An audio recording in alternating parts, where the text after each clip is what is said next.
السلام عليكم ورحمة الله وبركاته.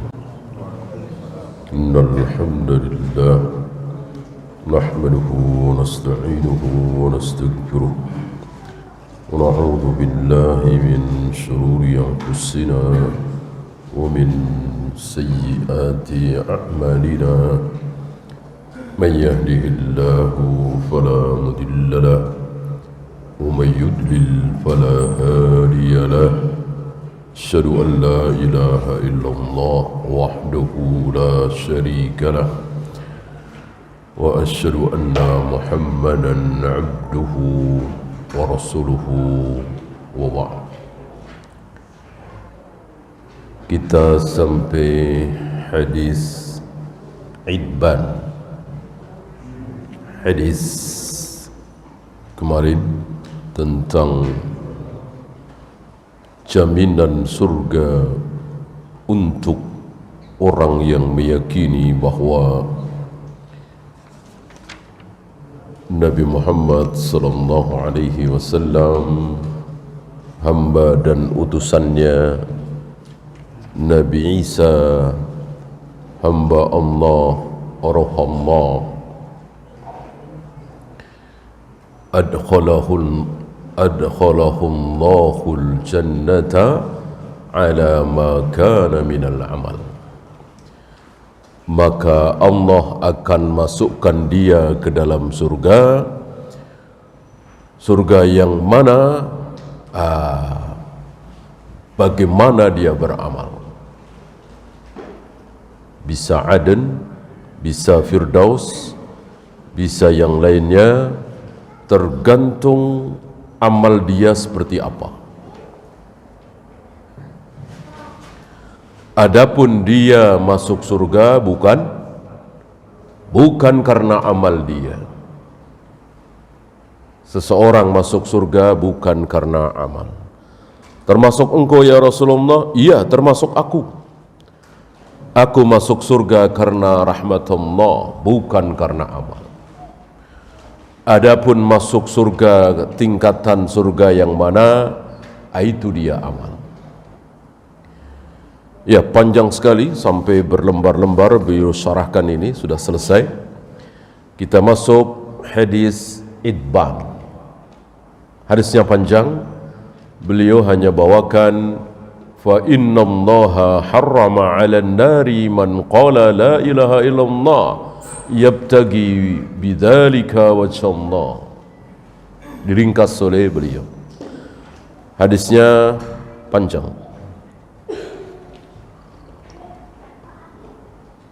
Ucapan Nabi ini, sabda Nabi ini beliau sabdakan di rumah Idban bin Malik Al-Ansari. Awalnya beliau diundang oleh Idban. Syekh Utsaimin sedikit membawakan kepanjangannya, tapi tidak semuanya ya. Saya kira beliau meriwayatkan dengan makna. Kana yusalli biqaumihi. Idban bin Malik mengimami kaumnya. Tahulah kita dari sini bahawa di Madinah di zaman Nabi, masjid bukan cuman Masjid Nabawi. Bukan cuman Masjid Nabawi.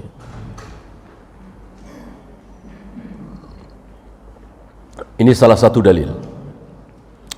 Idban bin Malik biasa mengimami kaumnya. Yusalli biqaumihi. Fada'ufa basaruhu. Setelah mata beliau melemah, wa syaqqa alaihi adh-dhahabu ilaihim, dan berat bagi Idban untuk mundar-mandir ke masjid tersebut mengimami kaumnya. Fatalaba minan Nabi sallallahu alaihi wasallam ay yakhruja ilaihi. Idban memohon kepada Nabi sallallahu alaihi wasallam agar Nabi datang ke rumah beliau. Idban wa ayyusalliya fi makanin min baitihi, agar Nabi solat untuk pertama kali di tempat yang sudah direncanakan oleh Idban. Ini bukan sunnah ya, sebab kalau sunnah berarti kalau kita mau bikin masjid nih, kita panggil orang yang berilmu, solat dulu di situ pertama kali, gitu ya. Ini keberkahan dari Nabi sallallahu alaihi wasallam. Karena badan beliau, keringat beliau, apa yang ada di badan beliau mengandung berkah. Saat beliau masih hidup. Adapun ketika beliau sudah wafat, tidak. Keberkahan ada pada ajaran-ajaran beliau, sunnah-sunnah beliau. Adapun badan beliau tidak. Beda ketika beliau masih hidup, maka banyak para sahabat ketika ketempelan badan Nabi ya, membiarkan untuk tidak lepas, kecuali Nabi yang berkehendak melepaskannya. Karena para sahabat faham badan beliau mengandung berkah, memunculkan kebaikan. Sekali lagi masih hidup. Bagaimana badan Abu Bakar, Umar? Tidak. Khusus beliau. Maka saudara-saudara kita salah faham kalau menganggap kiai-kiai tertentu, tokoh-tokoh tertentu, orang yang berilmu itu badannya, sisa minumnya, sisa makannya mengandung berkah. Salah faham dengan hadis itu. Jadi bukan orang yang berilmu, tapi khusus Nabi SAW. Sebab kalau setiap orang yang berilmu pasti badannya mengandung berkah, tentu Abu Bakar nomor satu, kemudian Umar, kemudian Utsman dan seterusnya. Tidak ada. Enggak ada yang berebutan. Ludahnya Abu Bakar, ludahnya Umar, beda dengan ludah Nabi SAW. Ya. Dan itu pun kan sekali itu saja. Ya. Tidaklah Nabi meludah kecuali, dan ludah Nabi tidak pernah sampai ke tanah. Ya.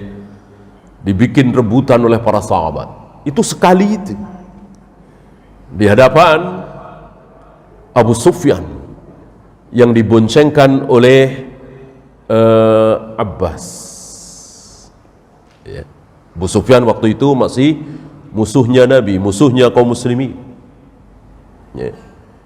Ini menjelang Futuh Mekah. Untuk apa? Untuk menunjukkan kepada Abu Sufyan dan orang-orang kafir bahwa kami siap mati demi Nabi SAW. Orang ludahnya aja buat rebutan. Gitu.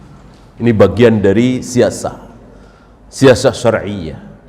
Adapun di Madinah biasa enggak. Ya. Maka benar Abu Sufyan kan kembali kepada pembesar-pembesar Quraisy mengatakan, aku belum pernah melihat pemimpin di muka bumi ini yang dicintai oleh pengikutnya melebihi Muhammad sallallahu alaihi wasallam. Ya. Terkagum-kagum Abu Sufyan dan orang-orang kafir Quraisy atas kecintaan para sahabat kepada Nabi sallallahu alaihi wasallam. Kenyataannya memang seperti itu. Para sahabat siap mati demi hidupnya Nabi sallallahu alaihi wasallam. Daripada Nabi yang mati, aku saja, kami saja, begitu.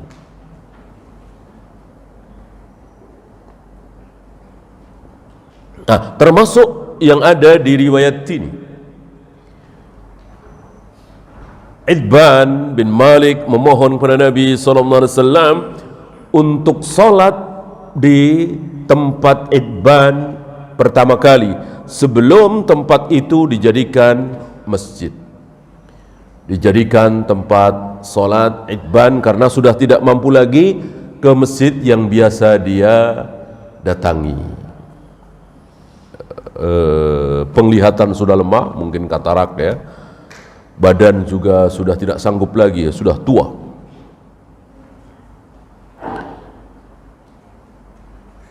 Fakharaja ilaihi an-nabiy sallallahu alaihi wasallam wa ma'ahu ta'ifatun min ashabihi.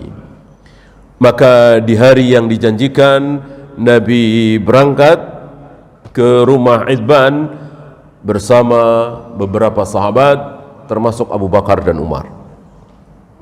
Minhum Abu Bakrin wa Umar radhiyallahu anhuma. Falamma dakhala al-baita, ketika Nabi masuk rumah idban, qala, Nabi bertanya, aina turidu an usalliya? Mana tempat yang engkau akan jadikan tempat solat? Di mana aku harus solat, di mana? Dijawab oleh idban, salli hahuna ya Rasulullah, di sini ya Rasul. Setelah ditunjukkan, wa asyara ila nahiyatin minal bait, di pojokan rumah, di pojokan rumah. Fasalla bihim an-nabiyyu sallallahu alaihi wasallam rak'ataini thumma jalasa ala ta'amin. Lalu Nabi salat 2 rakaat. Di riwayat lain Abu Bakar, Umar dan beberapa sahabat bersaf di belakangnya. Ini yang agak ramai diperbincangkan oleh para ulama, salat apa? Salat apa? Karena bukan salat lima waktu, ini kan waktunya bukan subuh. Ya. Zuhur 2 rakaat kan tidak mungkin, asar 2 rakaat tidak mungkin, dan ini kan di Madinah, nggak mungkin qasar. Ya.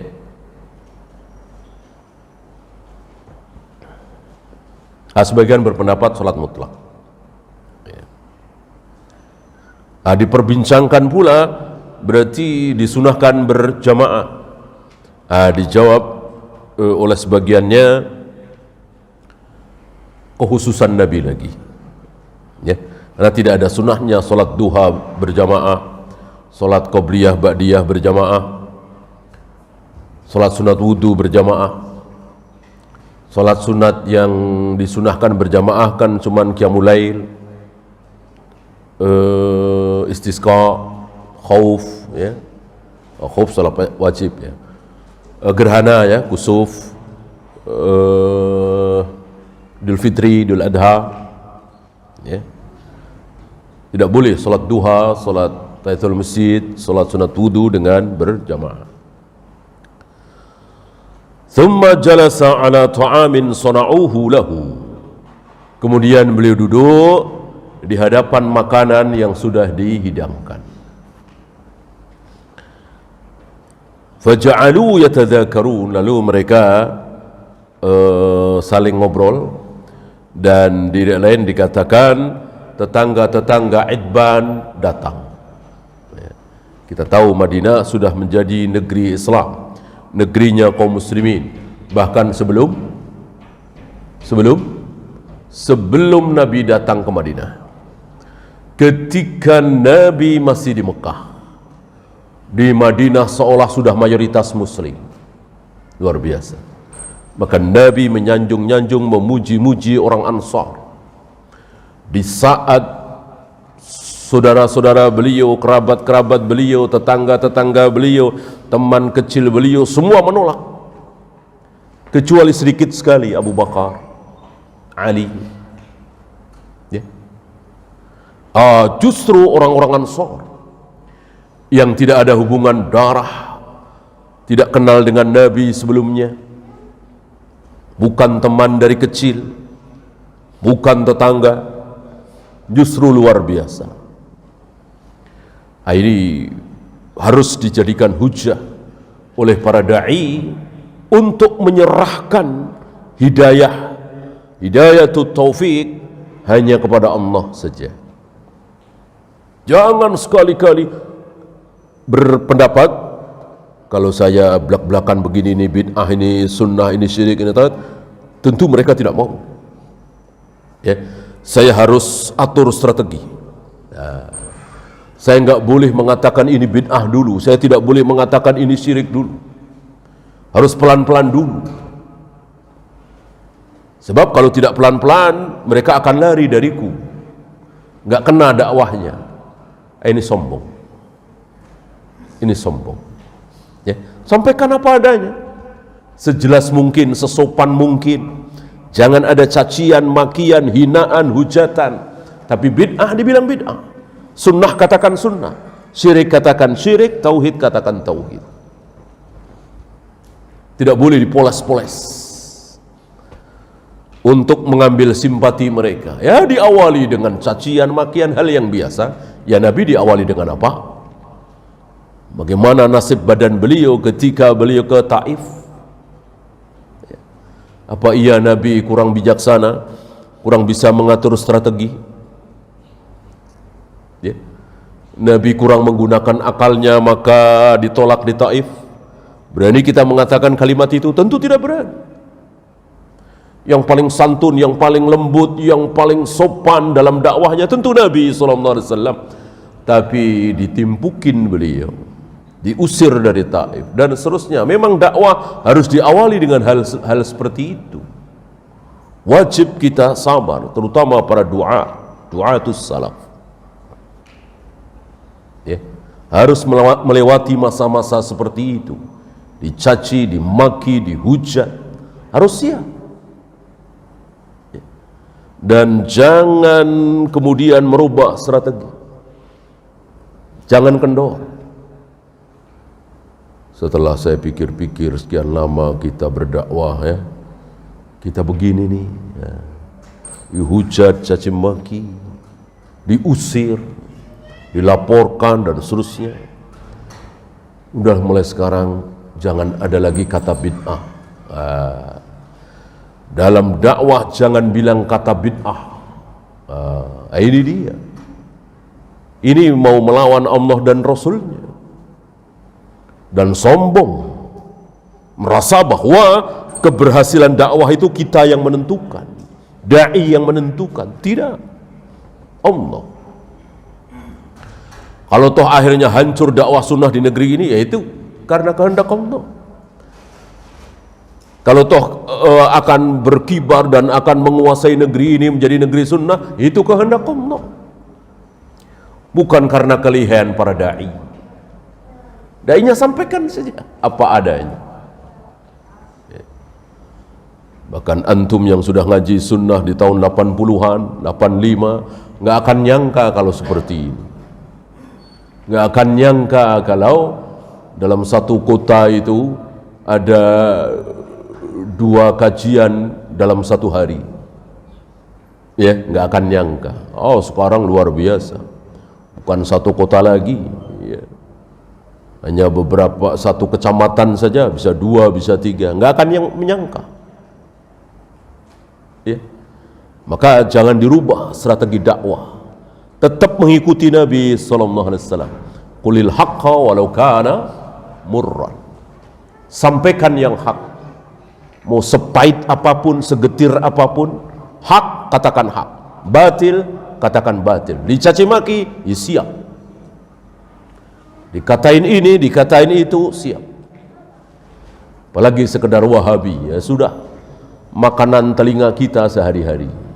Ya, mau menangnya sendiri, ngapling surga sendiri, ya, caci maki nggak karuan, udah dengerin saja. Ya. Kalau bisa nggak dengerin, ya nggak usah dengerin. Tapi ya gimana? Orang telinga kita kan nggak kesumbat ya. Artinya ya memang dengar kalau ada orang ngomong seperti itu.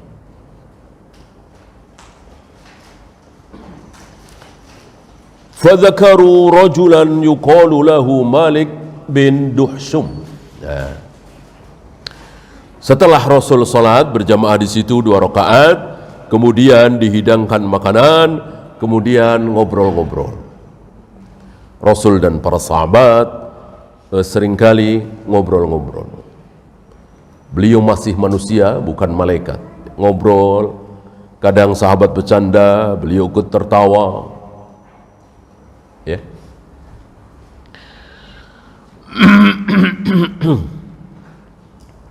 Nah, di tengah-tengah obrolan itu, satu di antara mereka menyebut seorang laki-laki bernama Malik bin Duhsyum. Di satu riwayat Nabi yang nanya, Malik bin Duhsyum mana ya? Kok nggak kelihatan? Gitu. Jadi nggak jauh dari rumah Itban bin Malik ini ada rumah Malik bin Duhsyum. Kemana ya Malik bin Duhsyum? Tidak terlihat. Dan Malik bin Duhsyum ini akrab dengan orang-orang munafik, dekat dengan orang-orang munafik. Faqala ba'duhum, ketika Nabi bertanya mana Malik bin Duhsyum, ada yang menjawab, huwa munafikun. Dia munafik ya Rasul. Dia munafik. Jadi Rasul datang, Abu Bakar datang, Umar datang, tidak disambut. Tapi kalau yang datang Abdullah bin Ubay bin Salul, disambut. Zahirnya seperti itu. Maka si fulan ini dengan berani mengatakan huwa munafikun.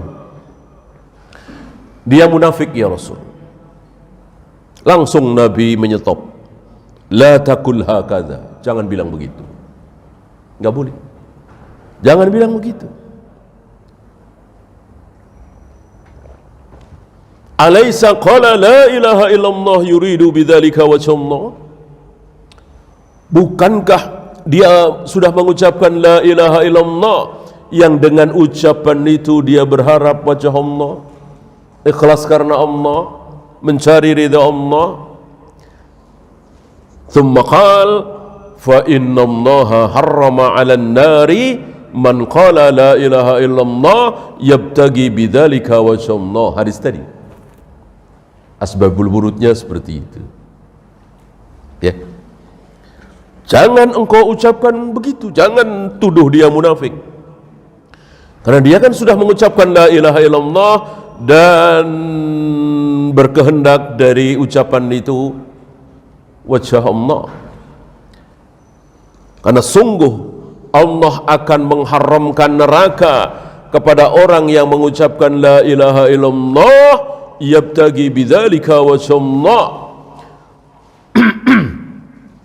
yang dia berharap wajah Allah dari kalimat tersebut. Awas. Harrama 'alan nar. Allah haramkan jasadnya masuk neraka. Berarti masuk neraka sebentar apa tidak? Tidak sama sekali. Jadi langsung surga. Langsung surga. Bagi apa? Bagi orang yang mengucapkan la ilaha illallah yabtagi bidzalika wajha Allah.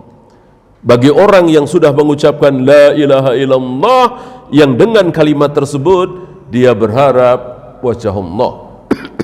Ini enggak boleh ditinggalkan.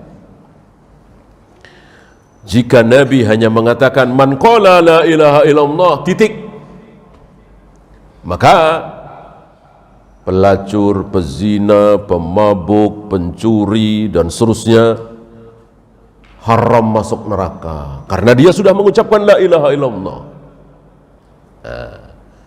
Ini ada tambahan yabtagi bidzalika wajhallah. Oleh karena itu Syekh Utsaimin mengkritik seorang alim yang mengatakan harus ditambah man qala la ilaha illallah yabtagi bidzalika wajhallah thumma wajabat ba'da dzalika umurun wa hurrimat umurun. Setelah itu ada kewajiban-kewajiban yang harus dia jalankan, salat, puasa, zakat, haji dan seterusnya. Ada larangan-larangan yang harus dia jauhi, zina, khamr, judi, mencuri, membunuh dan seterusnya. Ya.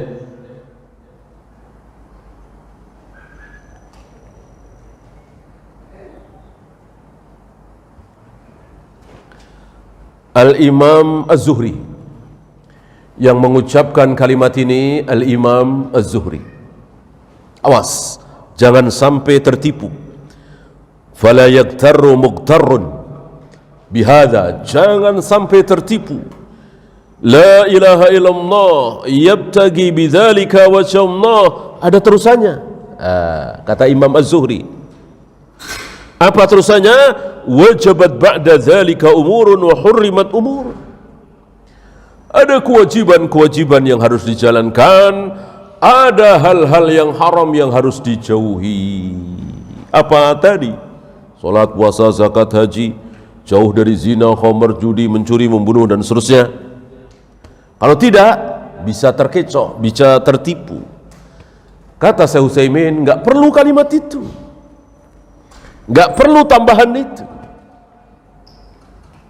Cukup yabtagi bidzalika wajha Allah. Dengan kalimat itu dia mengharapkan wajah Allah. Bagaimana cara berharap wajah Allah? Tadi ya salat, puasa, zakat, haji, jauh dari zina, khamar, judi, mencuri, korupsi, mabuk dan seterusnya.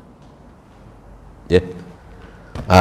Syekh Utsaimin mencukupkan dengan keterangan dari Nabi, yabtagi bidzalika wajha Allah. Karena orang yang mencari wajah Allah, berharap wajah Allah, insyaallah ta'ala dia akan jauh dari zina, khamar, judi, mencuri dan seterusnya. Dia akan melaksanakan perintah Allah kalau betul dia mengharap wajah Allah, betul-betul karena Allah. Maka antum masih ingat janji iblis. Iblis luar biasa berilmu. Janji iblis sekaligus pengakuan iblis, yang aku tidak sanggup menggoda adalah illa min ibadikal mukhlasin, hamba-hambamu yang ikhlas, yang betul-betul murni tauhidnya, ini sulit bagiku untuk menggodanya. Yang paling sulit bagi iblis orang yang bertauhid, karena tauhid otomatis akan jauh dari zina, khamar, judi dan seterusnya. Otomatis akan melaksanakan perintah-perintah Allah. Masih ingat ucapan Aisyah? Belum lama kita bahas ya. Aisyah mengatakan seandainya Rasul pertama kali berdakwah jadi Nabi, jadi Rasul, langsung mengatakan, saudara-saudara jangan berzina, saudara-saudara jangan minum khamar, saudara-saudara jangan membunuh, maka orang masih akan minum khamar, akan berzina, akan membunuh dan seterusnya. Kalau itu yang pertama kali dicecar oleh Nabi SAW, ini tidak. Pada minum khamar dibiarkan dulu, berzina dibiarkan dulu, berjudi dibiarkan dulu 13 tahun. Enggak sholat, enggak wudu, enggak adzan, enggak ada qomat, enggak ada berjamaah, enggak ada sa'i, enggak ada umroh. Ya belum ada syariat. 13 tahun pertama. Apa? Tauhid, tauhid, tauhid, tauhid. Setiap hari, setiap saat. Ini dakwah Nabi. Jadilah manusia-manusia seperti Abu Bakar, Umar, Utsman, Ali.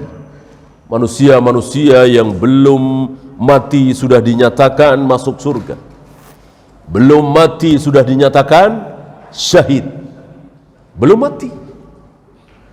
Sementara ada yang sudah mati di medan perang, bahkan dalam rangka membela Islam, nggak boleh dibilang syahid. Ini belum mati, masih berdiri di atas gunung Uhud bersama Nabi SAW, sudah dinyatakan syahid. An-Nabi was-Siddiq was-Syahidan. Saat gunung Uhud berguncang, Nabi perintahkan kepada Uhud, usbut ya Uhud, diam engkau, tenang engkau wahai Uhud. Fa inna fawqakal yawm an-Nabi was-Siddiq was-Syahidan. Karena Karena di atasmu sekarang ini sedang ada seorang nabi, seorang siddiq, dan 2 orang syahid. Ya. Di situ ada Nabi, ada Abu Bakar, ada Umar, ada Utsman. Dan betul, Abu Bakar wafat tidak dibunuh. Umar dan Utsman dua-duanya meninggal karena dibunuh. Yang satu ketika mengimami solat subuh, yang satu ketika sedang menunggu detik-detik berbuka puasa menjelang maghrib di hadapan mushaf beliau, yang terkenal mushaf Utsmani ya. Muncrat darah beliau di mushaf.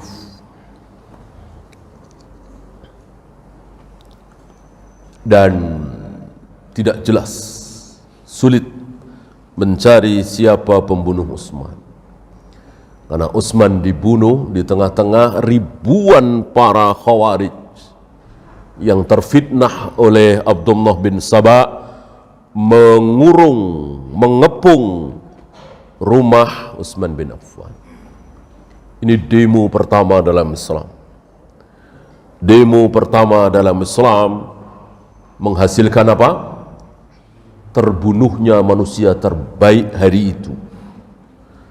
Manusia terbaik nomor 3 di umat ini, Utsman. Maka jelas demo adalah sunnah sayyi'ah, bukan sunnah hasanah, sunnah sayyi'ah.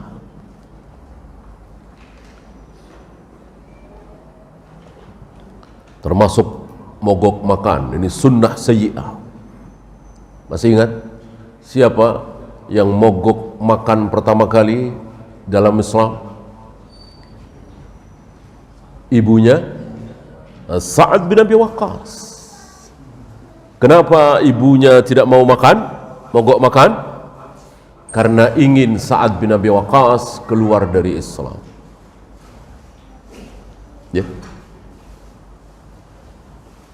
Gak mau makan sampai engkau keluar dari Islam, baru aku mau makan, kata ibunya. Berarti jelas ini sunnah sayyi'ah.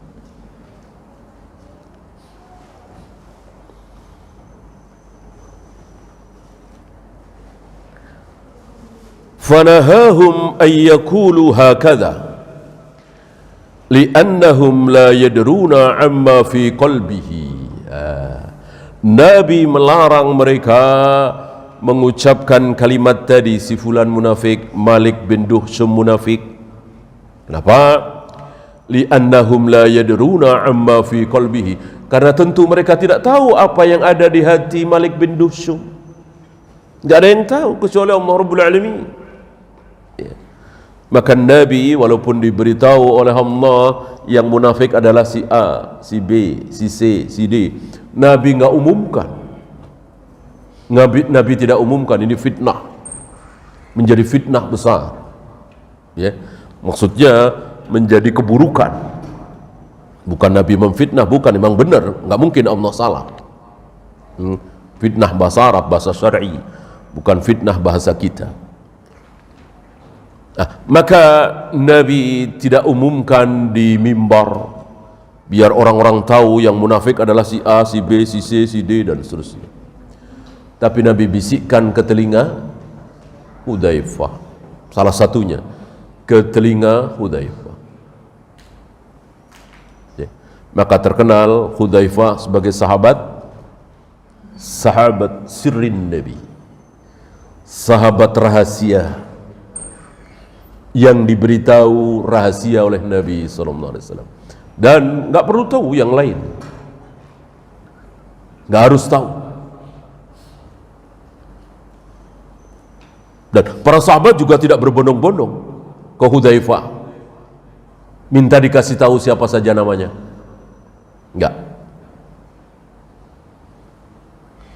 Cuman Umar nggak nanya siapa-siapa. Umar cuman nanya, di antara nama-nama orang munafik yang beliau bisikkan di telingamu wahai Hudzaifah, ada nama Umar bin Khattab apa tidak? Yang lain beliau enggak peduli. Ya. Beliau mengkhawatirkan diri beliau.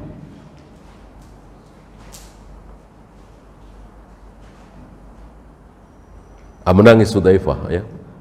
Kalau engkau munafik, aku apa? Ya. Tentu Hudzaifah sadar siapa dirinya dibanding dengan Umar.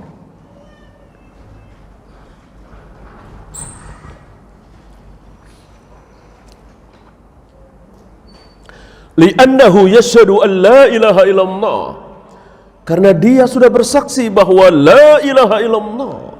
Udah jelas sekali keluar dari mulutnya, salat, Jumatan, Idul Fitri, Idul Adha dan seterusnya. Bagaimana dibilang munafik? Bagaimana dibilang kafir? Ini pelajaran besar bagi kaum takfiri, pelajaran besar bagi kaum khawarij yang begitu mudah mengkafirkan sesama muslim.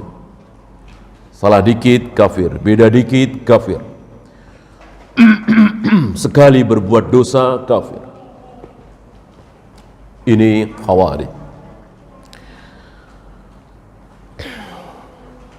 Dan mereka ini paling hobi kalau yang dikafirkan, yang dijelek-jelekkan penguasa. Hobi sekali. Senang sekali, makanan lezat bagi mereka menjelek-jelekkan pemimpin. Ini sifat khawarij. Ahlus sunnah sepanjang zaman selalu ada diuji dengan pemimpin-pemimpin yang buruk, yang jelek, yang zalim. Bagaimana kedzaliman Khalifah Al-Ma'mun terhadap Imam Ahmad, kedzaliman Hajjaj bin Yusuf, kedzaliman penguasa yang berkuasa di zaman Syekhul Islam. Banyak riwayat. Bagaimana mereka?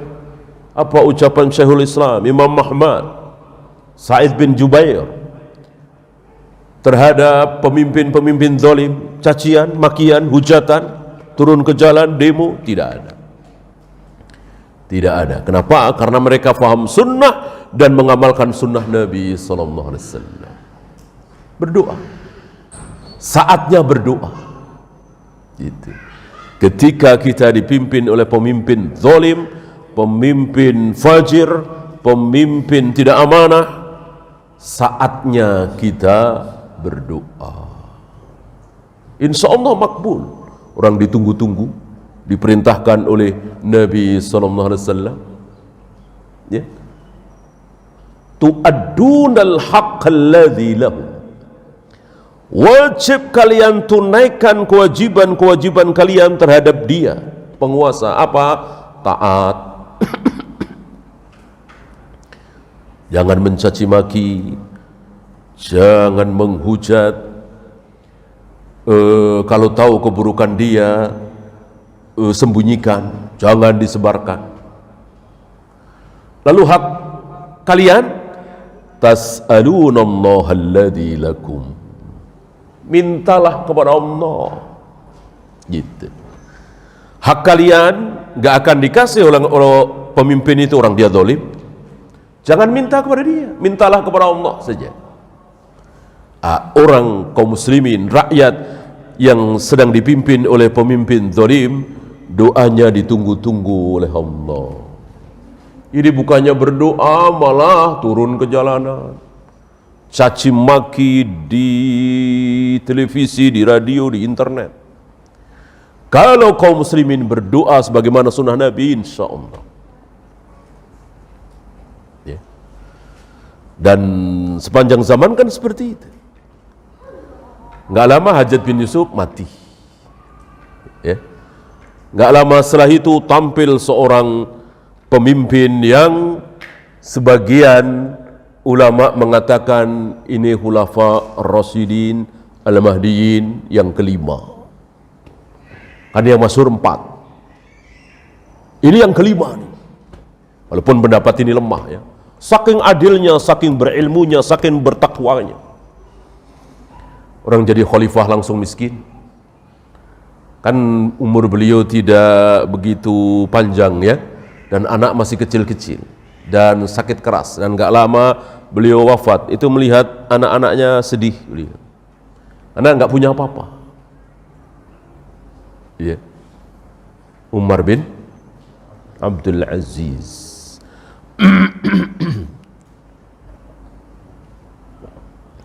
Begitu juga Khalifah Al-Ma'mun. Khalifah Al-Ma'mun meninggal nggak lama dari Imam Ahmad di penjara. Imam nggak langsung dikeluarkan, kan anaknya masih terkena syubhat. Sampai penggantinya yang ketiga masih terkena syubhat kan. Hanya yang terakhir Al-Mutawakkil yang tidak terkena syubhat ahlul kalam falasifah. Akhirnya beliau keluar dan diberi tempat, ya. Bahkan dipersilahkan untuk membalas. Beliau tidak balas. Begitu. Bukan seperti tokoh hari ini nggak sabar. Begitu pemimpinnya zalim, jelek, buruk, langsung dicaci, dimaki, dihujat, dilawan. Maka tidak muncul kemenangan ini. Yang ada terus seperti itu, terus seperti itu.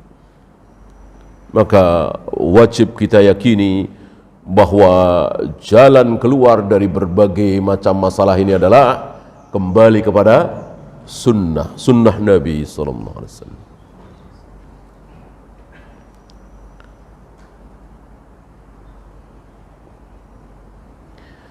Wa innama ata bi'ibaratin 'ammatin bi anna Allah harrama 'alan nar man qala la ilaha illallah yabtagi bidzalika wajha Allah. Nabi memakai ibarat kalimat yang umum. Ini Nabi ya. Kalau yang khusus saja kan berhak beliau. Sendal Bilal sudah terdengar di surga menunggu kedatangan Bilal. Nah, ini kan khusus. Ya.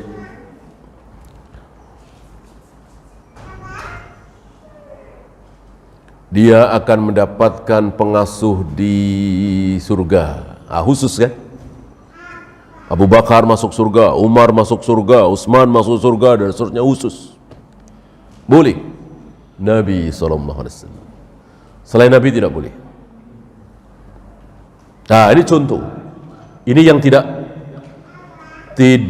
khusus ya, tapi umum. Innama ata bi'ibaratin 'ammatin bi anna Allah harrama 'alan nar, bahwa Allah mengharamkan neraka. Artinya dia tidak tersentuh neraka sedikit pun. Siapa? Man qala la ilaha illallah yabtagi bidzalika wajha Allah. Orang yang mengucapkan la ilaha illallah, yang dengan ucapan itu dia berharap wajah Allah. Siapa? Enggak ada namanya, enggak disebut. Ya. Umum.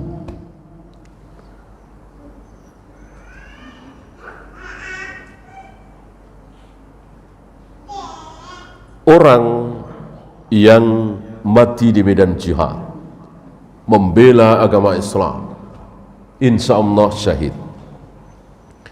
Si fulan ikut jihad dalam rangka membela agama Allah, berjihad, dan dia mati. Kita bilang si fulan mati syahid. Boleh apa tidak? Boleh apa tidak? Tidak boleh.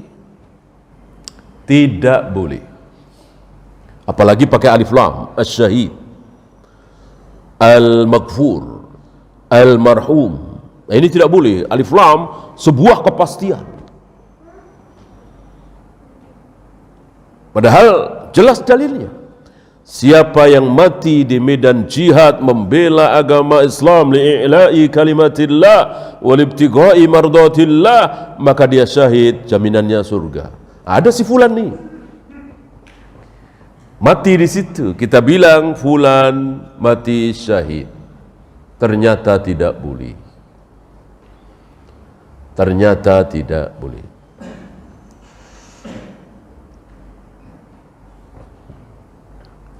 Barang siapa yang makan riba, pemakan riba, nanti salah satu siksaannya adalah dia disuruh berenang di sungai darah. Dia selalu berusaha ke tepi. Ketika hampir sampai ke tepi, disumpal dengan batu, dilempari dengan batu oleh orang yang ada di tepi sungai. Dia ke tengah lagi, sampai berenang di sungai darah, dia ke tepi lagi, sumpal terus. Itu pemakan riba. Ada tetangga kita kerja di perusahaan ribawi, namanya Pak Fulan. Sedang asyik kerja di bank ribawi itu, dia mati. Lalu kita cerita kemana? Pak Fulan ini nanti akan renang di sungai darah, nanti akan disumpal dengan batu. Pak Fulan ini boleh apa tidak? Boleh apa tidak? Tidak boleh. Tidak boleh. Kenapa tidak boleh? Kenapa tidak boleh? Karena Allah Maha Pengampun, Allah Maha Penerima Taubat. Kalau Allah ampuni gimana? Dia Muslim ya, Pak Fulan ini Muslim, kecuali kafir. Kalau kafir sudah jelas kekal di neraka selama-lamanya.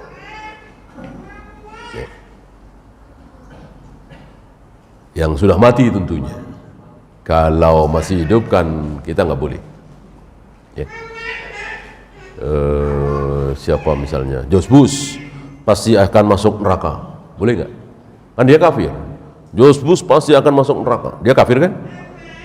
Boleh apa tidak? Nggak boleh. Kenapa? Ya dia masih hidup. Kalau besok, lusa, bulan depan, tahun depan masuk Islam, mustahil nggak? Ya tidak mustahil. Kan masih hidup, ada kemungkinan masuk Islam. Kecuali sudah mati. Bunda Teresa misalnya, Mahatma Gandhi misalnya, atau siapalah yang mati dalam keadaan kafir. Ini berdalil dengan seorang sahabat yang kecapean, mulutnya capek. Kenapa? Karena melaksanakan perintah Nabi. Apa? Setiap kali melewati kuburan orang kafir, menyampaikan kabar neraka. Ini kan seolah memastikan orang yang mati dalam keadaan kafir pasti neraka. Sampai dia, aku capek ya Rasul. Setiap lewat kuburan orang kafir ngomong, setiap lewat kuburan orang kafir ngomong, sampai dia capek. Artinya apa? Boleh memastikan. Adapun kaum muslimin nggak boleh. Kaum muslimin kan ada harapan ampun.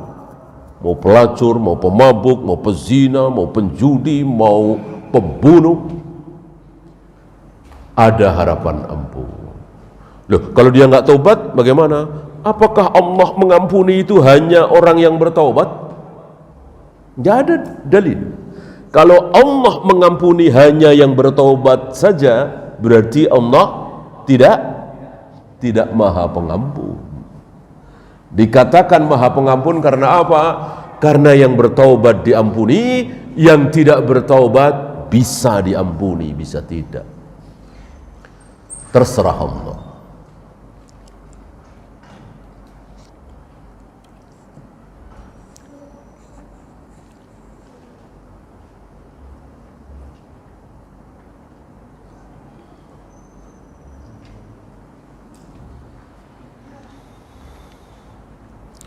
Wa naqul hadza mira'in, hadza fasikun wa ma asbaha dzalik. Ini tidak boleh.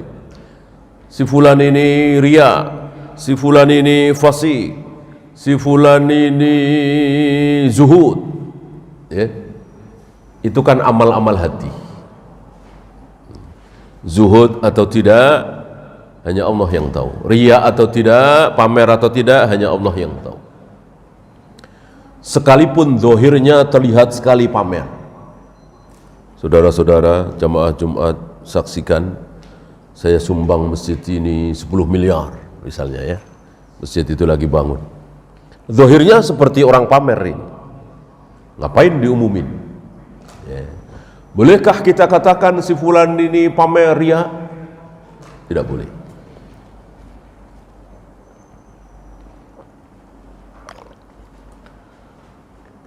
Ada orang kaya tapi bajunya compang-camping, rumahnya nggak bagus, mobilnya tua, padahal semua orang tahu uangnya miliaran, triliunan misalnya. Kita katakan si fulan zuhud. Si fulan zuhud. Bolehkah? Tidak boleh. Karena zuhud itu di hati. Bisa saja bajunya compang-camping, rumahnya jelek, tapi yang ada di hatinya itu penuh dengan dunia. Gimana supaya perusahaannya nambah lagi? Ya. Dia nggak hobi misalnya bermewah-mewah, tapi cita-cita besarnya itu dunia. Ya bukan zuhud namanya. Ya.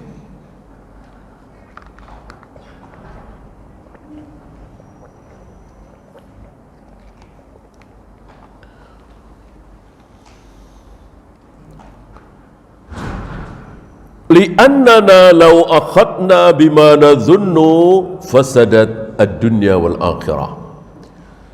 Seandainya kita memegang apa yang menjadi zon kita, prasangka kita, kita pegang. Ya.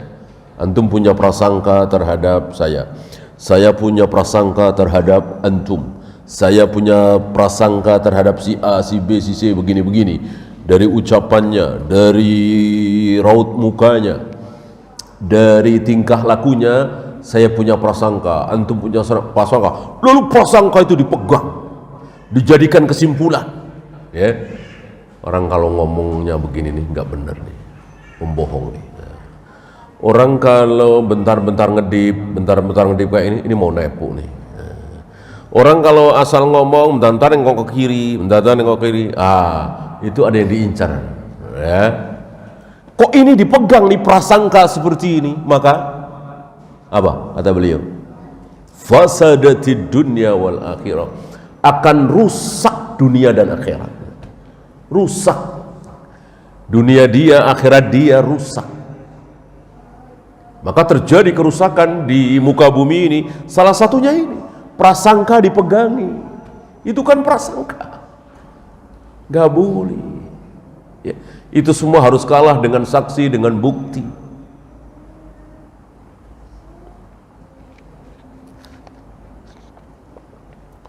Nabi belum pernah ketika beliau didatangi oleh seseorang munafik kebanyakan, ya Rasul, saya tidak ikut berperang karena saya sakit. Nabi selalu mengatakan, iya, semoga Allah ampuni. Ya Rasul, saya tidak ikut berperang karena saya tidak punya perbekalan. Nabi selalu menjawab, iya, semoga Allah ampuni. Ya Rasul, begini, semuanya dijawab dengan iya, semoga Allah ampuni. Gak ada Nabi nanya yang benar. Sakit apa emang? Emang begini? Enggak ada begitu. Nabi selalu menerima. Apalagi berani bersumpah. Maka yang jujur, yang apa adanya, yang gak berani sumpah, dihukum oleh Nabi. Ya, 3 orang. Salah satunya Ka'ab bin Malik, dan 2 lagi Murarah dan Hilal. 3-tiganya ini jujur. Ya, sakit? Enggak. Punya perbekalan? Punya. Pincang? Enggak. Jujur, dia nggak mau bohong. Ya dihukum, justru ini yang dihukum. Nah, ini Nabi SAW nggak pakai perasaan. Kalau pakai perasaan, tentu Nabi punya perasaan lebih tajam dari kita, perasaan beliau. Ya, kalau pakai perasaan, siapa yang nggak kenal Ka'ab bin Malik? Murarah Hilal ini sahabat-sahabat mulia, dihukum oleh Nabi karena jujur, karena tidak berani bersumpah. Yang munafik itu, yang bohong dibiarkan. 50 hari. 50 hari mungkin seperti bertahun-tahun bagi Ka'ab bin Malik, padahal cuma 50 hari. Berat sekali hidup di Madinah selama 50 hari itu.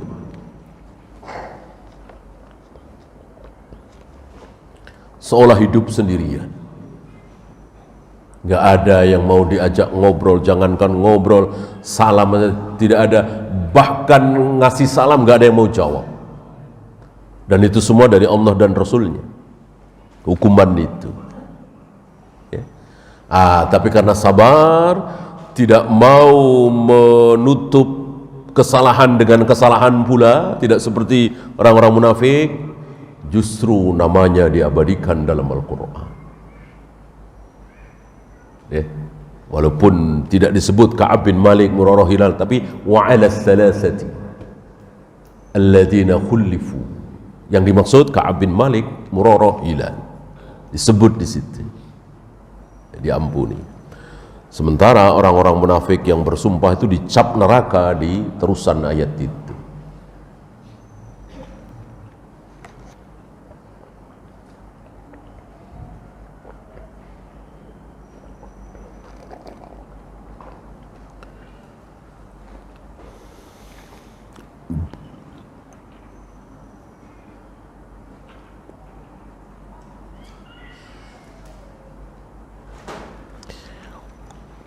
Kemudian beliau bahas yabtagi bidzalika wajhallah ayatlubu wajhallahi wa man talaba wajhan fala budda an ya'mala kullama fi wus'ihi lil wusuli ilaihi. Orang yang mencari wajah Allah, mau tidak mau dia akan mengamalkan apapun yang akan sampai kepada wajah Allah. Fala nahtaju ila qauli Zuhriyah yang tadi. Maka kita tidak butuh lagi dengan ucapan Al-Imam Az-Zuhri tadi, yang mengatakan bahwa setelah itu harus ada tambahan. Jadi nggak perlu ada tambahan lagi. Berbeda di sini antara Syekh Utsaimin dengan Al-Imam Az-Zuhri. Dan begitulah para ulama, begitulah orang yang berilmu, dan begitulah mestinya para tullab, para pelajar. Jadi salah ya salah. Ya. Tidak seperti para muqallidin, sebagian saudara-saudara kita di negeri kita. Ya. Untuk mengatakan tokoh fulan dalam hal ini salah, tidak berani. Tidak berani. Ya.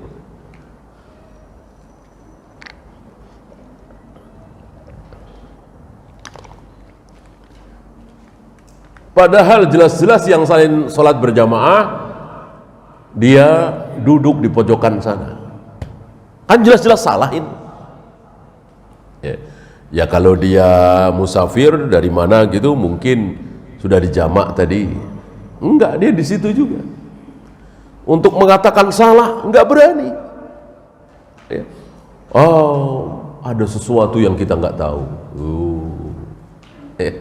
Jadi kabur kebenaran itu. Ya. Udah jelas-jelas ngerokok, udah jelas-jelas sana kemari buka aurat pakai celana pendek. Ya. Masih dibilang wali ini begitulah. Ini kan luar biasa. Mana kaidah betul-betul tidak dipakai. Ya.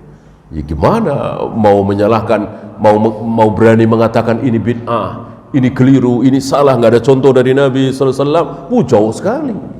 Orang yang jelas-jelas seperti itu nggak berani menyalahkan. Kita jangan sampai ketularan, ya. Kita jangan sampai ketularan. mau Syekh bin Bas, mau Syekh Albani, mau Syekh Imam Syafi'i, Imam Bukhari, salah ya salah. Ya. Ilmu kita dibanding dengan ilmu Syekh Albani nggak ada apa-apanya.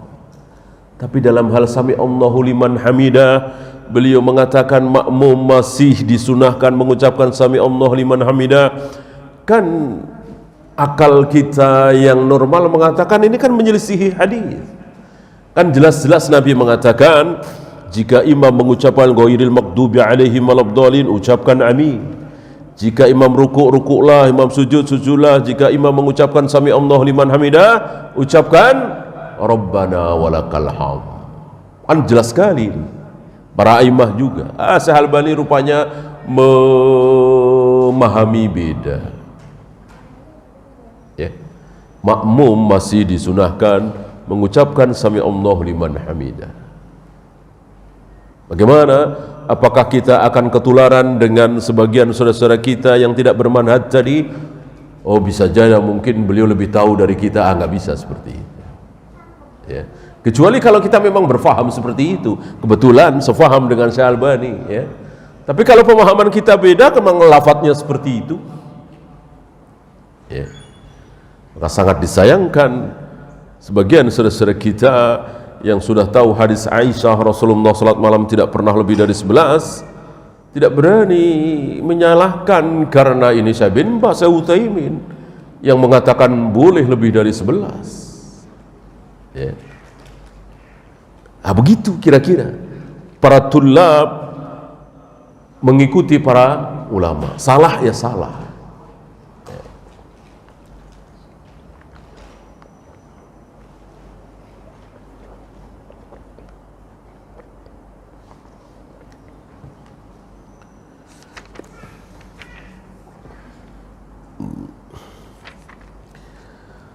ولذلك قال بعض السلف عند قول النبي صلى الله عليه وسلم. Sebagian ulama salaf mengomentari ucapan Nabi sallallahu alaihi wasallam, miftahul jannati la ilaha illallah. Kunci surga adalah la ilaha illallah. Hadis Sahih Bukhari ini, ya. Para imam mengatakan lakin man ata bimiftahin la asnana lahu la yuftahu lahu. Betul ada orang bawa kunci, tapi kuncinya tidak punya gerigi, jadi mulus saja gitu, nggak ada geriginya kuncinya itu. Mungkinkah bisa terbuka? Ya nggak mungkin. Ya. Ini ucapan sebagian a'immah mentaklik ucapan Nabi miftahul jannati la ilaha illallah. La ilaha illallah doang? Ya tidak. Ya. Ya tentu harus dengan ikhlas, tentu harus dengan ittiba'. Abdullah bin Ubay bin Salul membaca la ilaha illallah apa tidak? Baca. Tapi kekal di neraka selama-lamanya, dia nggak masuk surga sama sekali. Padahal sudah punya kunci. Iya, tidak ada geriginya, tidak ikhlas. Ya.